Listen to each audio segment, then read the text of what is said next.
네, 시청자 여러분 안녕하십니까? 이국봉 박사의 중국 정치 읽기 이국봉 박사님 모셨습니다. 안녕하십니까? 안녕하십니까? 네, 지난 시간에 저희가 그 신화통신에서 요청한 이제 문재인 대통령 인터뷰 관련 기사를 봤습니다. 그래서 그거 보면서 좀 마지막에 좀 언론 쪽으로 좀 마무리도 짓긴 했는데요. 예. 예. 그 이후에 있을 네. 5월 하순이요. 있을 굉장히 빅 이벤트가 있고 이거에 대해서 중국 굉장히 민감하게 보고 있는 이벤트, 예정된 이벤트가 있어서 또 이게 또 국내 정치와도 매우 연관이 있어서 예. 한번 또 박사님과 얘기를 나누고 싶습니다. 어떤 내용인가요? 지난 시간에 소개드렸지만은 네. 이제 미국 대통령 바이든 대통령이 이제 5월 하순에 네. 이제 일본에서 있을 이제 쿼드 정상회의를 마치고 자연스럽게 이제 우리나라를 방문하는데 네. 마침 그 시기가 우리나라 차기 대통령이 께서 이제 취임하시고 5월 9일날 취임하시잖아요. 네. 첫 번째 이제 그 정상회담을 갖는 네. 굉장히 중요한 시기적으로 아주 중요한 그런 때다. 네. 그래서 그것이 과연 어떤 의미가 있을까에 대해서 한번 살펴보자 이런 부분인데요. 네. 이 부분에 대해서 직접적으로 지금 중국 매체에서 그걸 언급하고 있는 것은 아니지만 네. 지금 이와 관련된 최근의 일련의 흐름들 속에서 네. 과연 그것이 중국 매체를 통해서 드러나는 반영되고 있거나 혹은 향후 어떤 부분에 대해서 좀 예민하게 볼 수 있을까 네. 그런 부분들 우리가 살펴볼 수 있겠다는 아까 거죠. 이 부분은 사실 직접적으로 드러난 것보다는 그렇죠. 여러 가지 부분들을 종합해서 간접적으로 좀 살펴보는 부분이군요. 그렇죠. 네. 그 사실상 어떻게 보면요, 우리가 지난 시간에 한중수교 30주년 네. 그 신화통신사에서 이제 특별 대통령 네. 그 특별 인터뷰도 했지만 그만큼 어떻게 보면 중국도 그렇고 미국도 그렇고 우리를 그만큼 중요하게 생각한다. 아, 예. 좀 좋습니다. 예. 그런 부분이 있습니다. 예. 그래서 이제 첫 번째 이제 준비한 것은요, 이제 2월 13일자 이제 소식인데 참고 소식이 나온 건데 외국 매체들이 이제 집중하는 게 뭐냐면 바이든 네. 대통령이 첫 번째로 인도 태평양 전략 문건을 내놨다는 거예요. 근데 이 제목이 뭐냐면 여기 기사 제목이 뭐냐면 이제는 단독으로 중국에 대해서 뚜이프 그러니까 대응하고 맞서는 게 어렵다. 그럴 힘이 없다는 내용입니다. 그래서 여기 나온 내용을 이제 간략하게 제가 이제 소개를 해드리면요. 그 바이든 정부의 이제 고위급 이제 관료가 이제 이런 얘기를 하는 거예요. 우리들이, 그러니까 미국에서도 이제 중국 자체를 바꾸게 할 수 있는 능력은 굉장히 제한적이라는 걸 알고 있고, 그래서 중요한 건 뭐냐면 중국을 둘러싸고 있는 전략적인 환경을 어떻게 만들 것이냐. 이 부분에 이제 있다는 거고요. 그다음에 또 하나는 이제 미국이 중국에 대한 전략이 이제 어떤 동북아 전략이 아니라 전 지구적인 글로벌 차원에서 이게 진행되고 있다는 거. 근데 그 중에서도 특히 인도 태평양 지역은 그 경쟁이 굉장히 격렬한 지역이다. 이제 이런 얘기를 하고 있는 거고요. 또 하나 이제 얘기가 되고 있는 것은 이 인도 태평양 전략에서 중국만이 이제 초점이 아니고 예를 들면 유럽의 동맹 국가들도 이제 대만 해협이라든지 같이 이제 참여하는 방향. 그 다음에 경제라든지 환경 문제라든지 무역이라든지 인프라라든지 이런 부분에서도 좀 더 많이 개입할 수 있는 측면으로 이제 미국이 지금 인도 태평양 전략을 지금 취하고 있다. 네. 그 중에 물론 이제 인도도 이제 당연히 포함되고 있고요. 근데 부인할 수 없는 사실은 여기 기사 제목에서도 알 수 있듯이 이제는 중국에 대한 대응 그게 미국 혼자 힘으로는 어렵다. 네. 이제 그것은 이제 하나의 이제 부인할 수 없는 사실로 그렇게 지적이 되고 있다. 네. 나오고 있습니다. 자, 그게 이제 첫 번째 소식이었고요. 네. 두 번째 소식은 뭐냐면 근데 이게 또 종합해서 봐야 되기 때문에 종합적인 전체 한번 흐름을 네. 보면서 네. 이제 보죠. 네. 들어보겠습니다. 이제 2월 16일자 네. 근데 우자 따로 오라는 펜타곤의 미국 국방부 펜타곤에서는 이제 중국이 러시아를 지지하는 것 이것은 유럽의 안보에 더 불안정하다. 이제 그런 뜻인데 우리가 뭐 전에 북경올림픽 이전부터 계속 얘기했지만 네. 러시아하고 이제 중국의 관계가 등을 서로 맞댈 정도로 아주 역사상 가장 좋은 관계로 좀 가고 있다. 저희의 표현에 의하면 깐부다. 깐부죠. 예. 그렇죠. 그 깐부라는 그런 관계가 네. 이제 미국 국방부 그 펜타곤에서 봤을 때도 이게 유럽의 안전에도 네. 이제 불안전한 요소다. 네. 아무래도 최근에 이제 그 러시아하고 이제 우크라이나 네. 사태와 관련해서 이제 입장 표명인 것 같은데요. 네. 간략하게 그 내용을 좀 이제 소개를 해드릴게요. 그 뭐냐면은 이 펜타곤에서 이제 그 관련된 이제 기자들이 질문했어요. 그 대변인한테 질문했는데 뭐라고 질문하고 이제 대답한 내용이 뭐냐면은 중국이 전체 이제 러시아하고 이제 우크라이나 사태 여기서의 어떤 역할이라고 할까?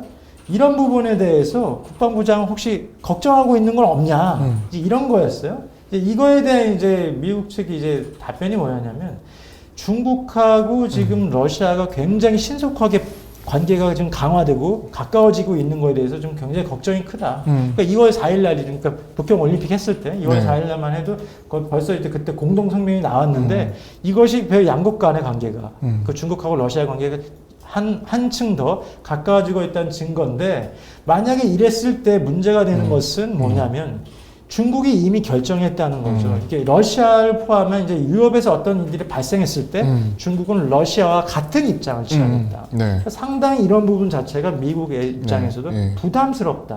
그러니까 중국도 또 EU와 또 많은 교류가 있는 상황이기 때문에 맞습니다. 영향력을 레버리지를 그렇습니다. 작용할 수 있다고 보는 거 아니겠습니까? 맞습니다. 예. 그렇게 하고 이제 그 RT죠. 러시아 투데이에서 그 러시아에서도 이렇게 이제 보도를 했어요. 중국하고 러시아가 이제 양국 관계가 이제 무역이라든지 에너지라든지 경제라든지 국방이 되는 이런 그 영역 속의 중요성이 너무나 커졌고 2월 초에 그 러시아 푸틴 대통령이 북경 방문했는 또 계기로 해가지고 이제까지 없던 그런 관계를 유지하고 있다. 네.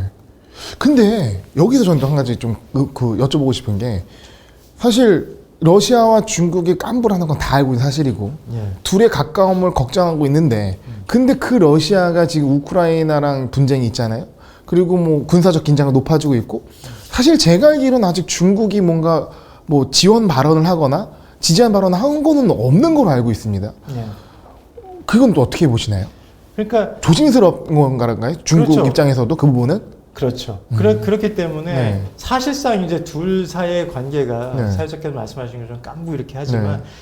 직접적으로 이제 당사자가 아닌 상황에서는 개입할 소지가 있고 괜히 어떻게 보면 좀 그 잡음 이렇게 네, 불똥이 튈 수 있고 불똥이 튈 수 있기 때문에 네, 조심하는 부분이 그런 부분이 있는. 네. 하지만 있다고 어쨌든 누가 봐 둘은 친하니까 그렇죠. 어쨌든 이게 국제적인 이슈에서 중국은 러시아 편을 들 거다라는 게 어떻게 무언의 압박인 것이고 지금 이제 거의 실질적으로 그렇게 할 수 있는 정도까지 지금 네. 그런 단계로 그러니까 유럽이나 왔다. 미국은 부담이 있는 거고 그렇죠. 러시아 옆에 중국이 있다는 걸 알고 있기 때문에 그러니까 러시아의 입장에서는 우크라이나면 중국의 입장에서 사실은 대만이거든요. 네. 사실은요 이게 자연스럽게 중국이 국제적인 지정학적 그 정치 관계에서 네. 영향력이 점점 더 조금씩 커가고 있어요. 네. 예전 같으면 중국이 러시아 뭐 유럽에서 무슨 일이 났다 이런 방법 얘기를 안 하거든요. 입장 표명 이런 것도 안 하고. 그런데 이제 뭐냐면은 중국의 입장에서는 보면 미국이 이제 대만 포함해서 점점 이제 좀 들어오잖아요. 네.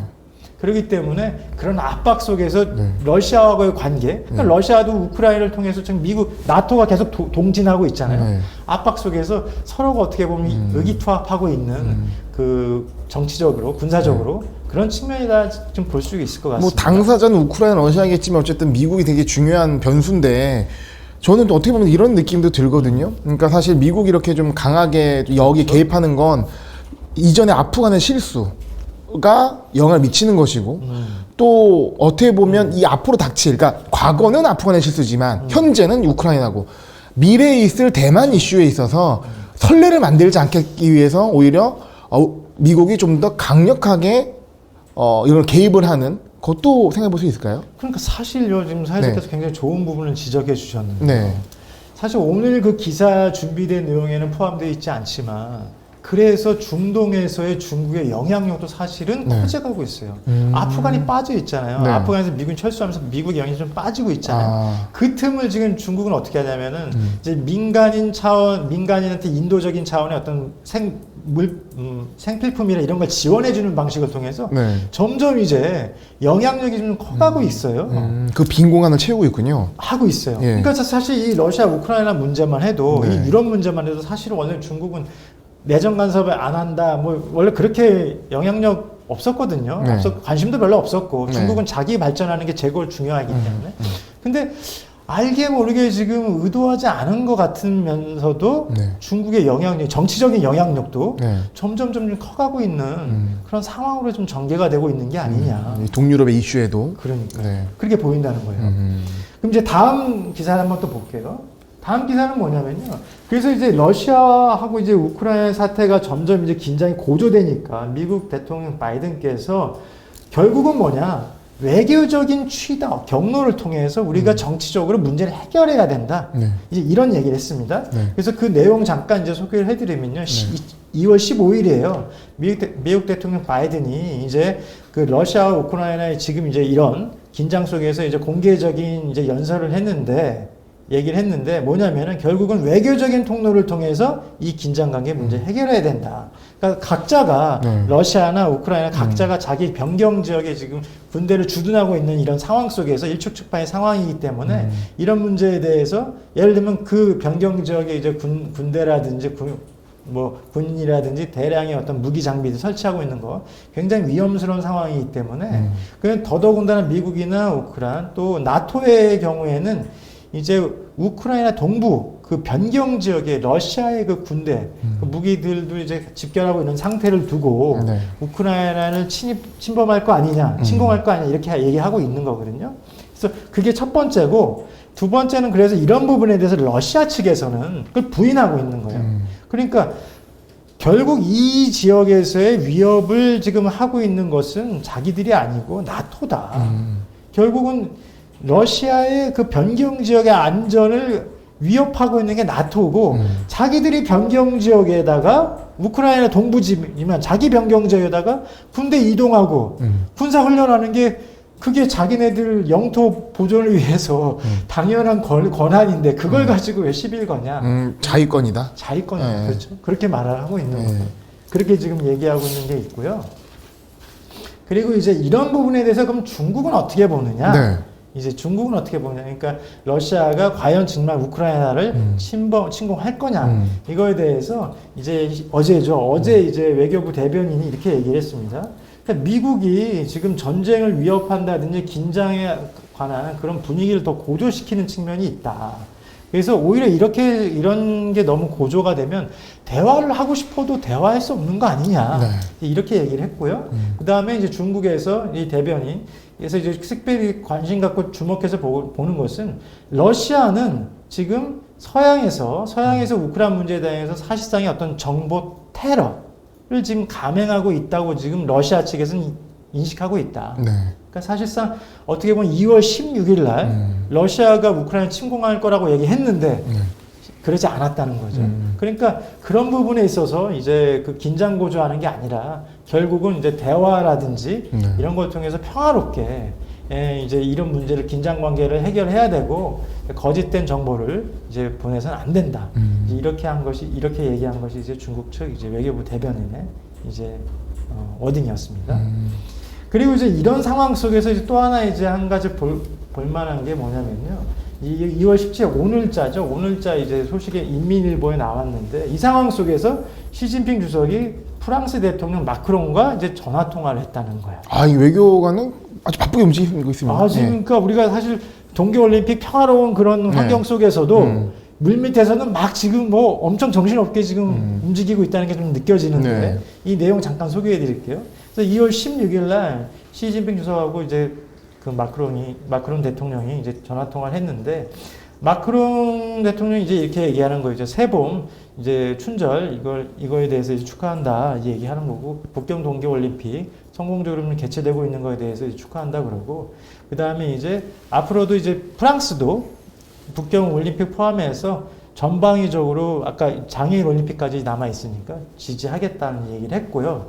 시진핑 주석 같은 경우에는 2022 이렇게 강조합니다. 2021년 작년에 이제 프랑스하고 이제 두 번의 마크롱 대통령하고 두 번의 통화를 했었고 그 다음에 몇 차례 또 이제 그 정상회담도 했는데 작년 같은 경우를 보면은 이제 프랑스하고 중국이 이제 그 양국 간에 800억 달러의 무역이 있었고 그 다음에 프랑스로부터 들어오는 농산품 같은 게 그 성장한 걸 비우면 벌써 한 40% 이상 성장하는 등 서로 간에 이제 경제 무역도 왕성하게 좀 하고 있다. 그래서 앞으로도 계속 이렇게 해 나가자는 거고요. 근데 중요한 건 뭐냐면 올해가 이제 프랑스가 이제 EU 유럽 연합의 이제 의장국이 됐어요. 아, 네. 의장국이 됐기 때문에 프랑스를 포함한 이제 프랑스가 이제 유럽 연합의 의장국으로서 좀 더 적극적인 역할을 해서 네. 중국과 유럽과의 관계도 좀 더 진일보한 발전을 이뤄가자 이제 이렇게 얘기를 했습니다. 네. 근데 그거에 대해서 이제 마크롱 대통령도 이제 프랑스도 더욱 이제 중국과 전략적으로 심화된 그런 관계로 발전하길 희망한다고 얘기를 했고, 그래서 기술이라든지 농업이라든지 핵이라든지 아니면 항공 부분 이런 부분이 진행되고 있는 거에 대해서도 좀 만족한다. 네. 앞으로 더 발전시키자고 얘기를 했고요. 네. 그 다음에 이제 프랑스가 이제 의장국이니까 앞으로는 그런 역할을 통해서 유럽과 중국과의 관계도 더 강화시키고 네. 더 관계 발전시키고 그 다음에 유럽하고 이제 중국 사이 무역 투자 협정을 맺어놓은 게 있는데 그게 아직 다 통과되진 않았거든요. 네. 그런 부분들 진행될 수 있도록 노력하겠다. 이제 이런 얘기들이 나왔습니다. 네. 자, 지금 이제 이런 상황 속에서 네. 앞서 이제 처음 모두에 말씀드렸듯이 이런 상황 속에서 결국은 이제 5월 9일 날 우리나라 대통령도 이제 취임을 하시고 그다음에 5월 하순에 네. 미국 대통령 바이든이 이제 우리나라를 방문할 예정으로 있는데 네. 이런 아까 말씀드린 그런 배경 속에서 한번 이 내용 한번 이해해 보겠습니다. 네. 앞에 이 내용들이 하나의 파편화된 내용들이 이 이슈와 어떻게 이어지는지 예. 한번 보겠습니다. 예. 내용 잠깐 소개시켜드리면요. 네. 소개해드리면 연합뉴스에서 소개한 내용입니다. 제목은 뭐냐면 미국과 한국 외교부가 지금 이제 바이든의 5월 하순에 한국 방문에 대해서 지금 협의하고 있다 이 내용입니다. 네. 그러니까 그러니까 이 내용은 뭐냐면은 적극적으로 한국과 미국이 적극적으로 지금 바이든이 네. 일본의 이제 쿼드 정상회담 차 5월달 방문하는 걸 계기로 해서 자연스럽게 한국을 방문하기로 하는 거고, 그래서 일본 방문 일정이 제대로 이제 확정이 되면 그거에 따라서 한국 방문 일정도 이제 네. 맞춰질 거다. 네. 근데 이것은 미국 대통령 바이든이 이제 작년에 1월 취임한 이래로 첫 번째로 이제 일본하고 한국을 이제 방문하는 이제 그런 의미가 있는 거고요. 네. 잠깐 컷. 좀 안쪽으로 맞추시겠습니까? 예, 좀 더 사이드에 계셔가지고 예, 얼굴 몸이 다 안 나와서 예. 말씀해 주십시오. 예. 네. 잠깐 컷 좀. 그러니까 플레이 되고 있는 거지. 편집할 거니까요. 이제 예. 바로 이어서 하시면 됩니다. 예. 그렇게 해서 이제 방문을 할 거고요. 그 다음에 이제 특별히 우리 같은 경우에는 이제 5월 9일 날 첫 번째 대통령께서 취임을 하시고 나서 취임을 하시고 나서 이제 미국 대통령과 이제 첫 만남이기 때문에 당연히 우리도 굉장히 이 부분에 대해서 굉장히 좀 잘 준비를 해야 된다. 그러니까 사실 이거는 그 외교부 입장에서는 취임 전부터 준비를 무조건 해야 될 것 같고요. 맞습니다. 예. 그리고 여기 이제 보도된 내용에도 나오지만 지금 우리 두 거대 정당의 그 후보께서 지금 이제 북한에 대한 어떤 입장, 정책이라든지 그런 기조가 조금 이제 입장 차이가 좀 보이잖아요. 네. 그러니까 그런 부분에 대해서 좀 관심을 좀 갖고 있는 것 같아요. 네. 그래서 미국 정부가 결국 이런 부분에서 한국 대선 이후에 네. 과연 어떤 식으로 이제 그 한국과 관계를 맺어가고 또 차기 정부가 어떻게 대북 관계라든지 네. 이런 부분에서 정책을 펴나갈 것이냐 이런 부분에 대해서 지금 그 황구망에도 지금 이런 부분이 인용돼서 소식이 전해됐듯이 네. 중국에서도 지금 관찰하고 관심 갖고 있다 이렇게 볼 수가 있을 것 같습니다. 네. 그러면 이 부분을 또 아직 또 시간이 좀 필요한 맞습니다. 이슈이고 사실 누가 될지 모르는 상황이기 때문에 그리고 그 누가 됐을 때 어떤 그 상태에서 어떤 대중 정책의 기조도 예측을 하기가 좀 어려운 상황이잖아요. 사실 맞습니다. 뭐 취임해봐야 아는 것이고 뭐 맞습니다. 기존에 뭐 공약은 그렇게 했었더라도 맞습니다.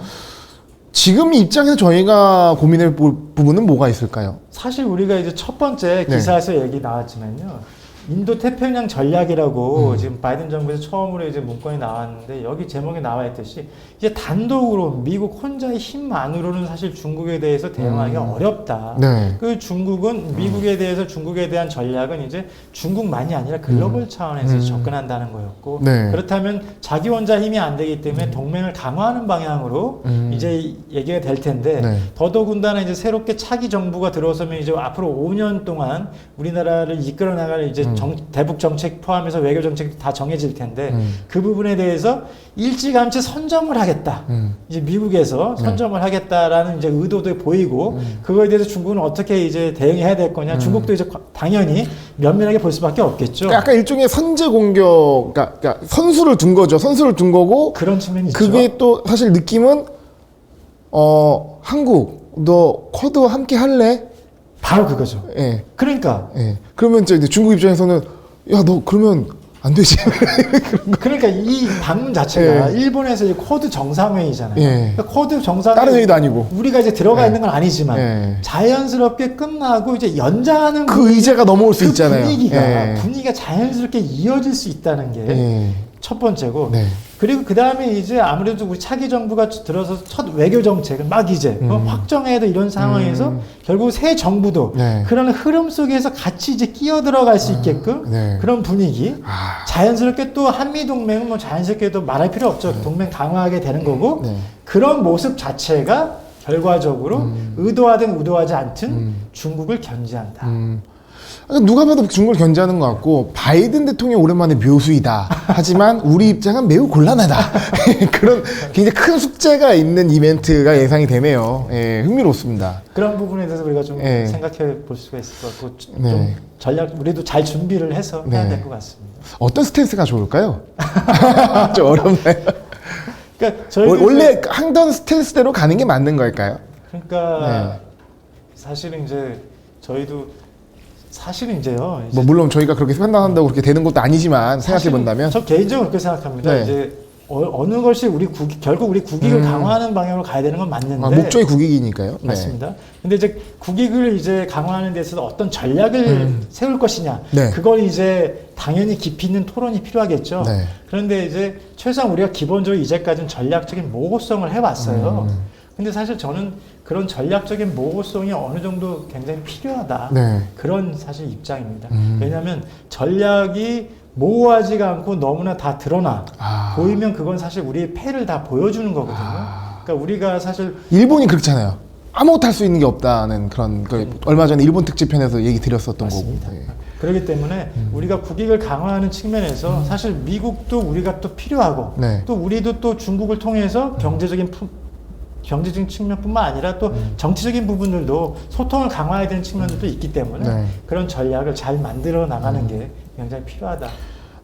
그 모호성의 전략이라는 굉장히 고단수의 전략인데 그거를 또 우리가 실행해야 된다니 관계된 분들이 잘 하셨으면 좋을 것 같습니다. 예. 어려운 숙제를 드리면서 마무리하도록 할까요? 알겠습니다. 네, 예. 오늘도 흥미로운 중국 정치 관련 얘기들을 해주신 유봉 선생님 감사합니다. 감사합니다.